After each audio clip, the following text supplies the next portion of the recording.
मलिकपुर नामक गांव में गंगाराम करके एक व्यक्ति रहता है। उसका गुस्सा हमेशा नाक पर ही रहता है। गुस्सा आए तो किसी को भी कुछ भी बोल देना उसकी आदत थी। गंगाराम को बीवी और बच्चे रहते हैं।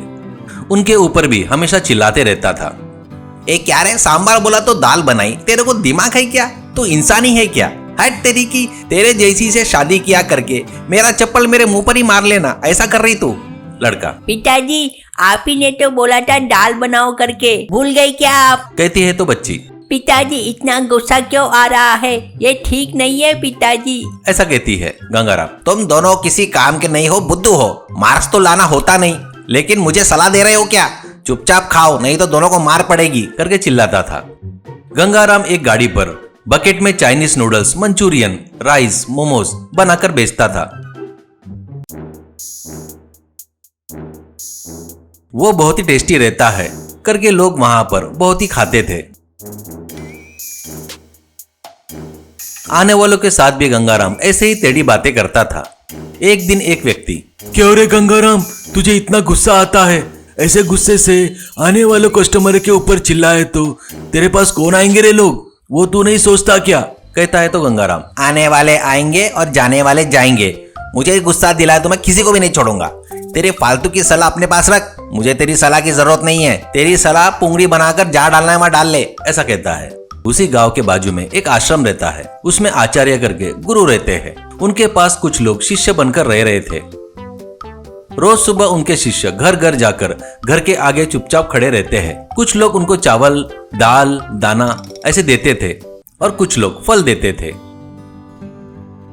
कुछ लोग कुछ नहीं करके बोलते तो वो चुपचाप बाजू वाले के घर के सामने चले जाते थे, पर कुछ भी नहीं बोलते थे।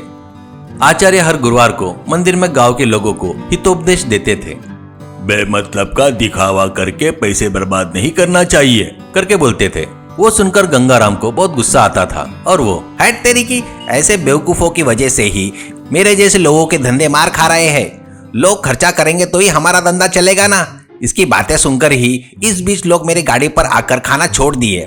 असल में ये बुड्ढे को क्या तकलीफ हो रही है क्या? करके गालियां देता था। एक दिन आचार्य खुद भिक्षा मांगने आते हैं। घर घर दुकान दुकान घूमकर भिक्षा मांग रहे थे। वैसे ही गंगाराम के गाड़ी के पास आकर सामने चुपचाप खड़े हो जाते हैं। उसको देखकर गंगाराम को बहुत गुस्सा आता है। आए क्या बाबा, आओ आओ, तुम्हारे ही राह देख रहा था, तुम कब आओगे करके। तू एक फालतू आदमी है, एक पैसे का काम का नहीं है, ऐसा नीच आदमी है तू, किसी काम का नहीं, एकदम फालतू है तू, ऐसा कहता है। पर आचार्य चुप रह जाते हैं। इससे गंगाराम को और भी गुस्सा आता है। तेरे बारे में, तेरे आश्रम के बारे में मुझे सब पता है। तुम सब लोग मूर्ख हो, आलसी हो, तुम और तुम्हारे शिष्य परम नीच हो, ऐसा कहता है। आचार्य कुछ भी नहीं बोलते। इससे और भी ज्यादा गुस्सा आकर गंगाराम गंदी गंदी गालियां देता है। फिर भी आचार्य में कोई फर्क नहीं दिखता। गाली दे देकर गंगाराम कुछ देर बाद थक जाता है और गुस्से से गंगाराम आकर उसके चेहरे को देखता है। उनके चेहरे पर वो प्रशांतता, तेज को देखकर एक क्षण के लिए रुक जाता है।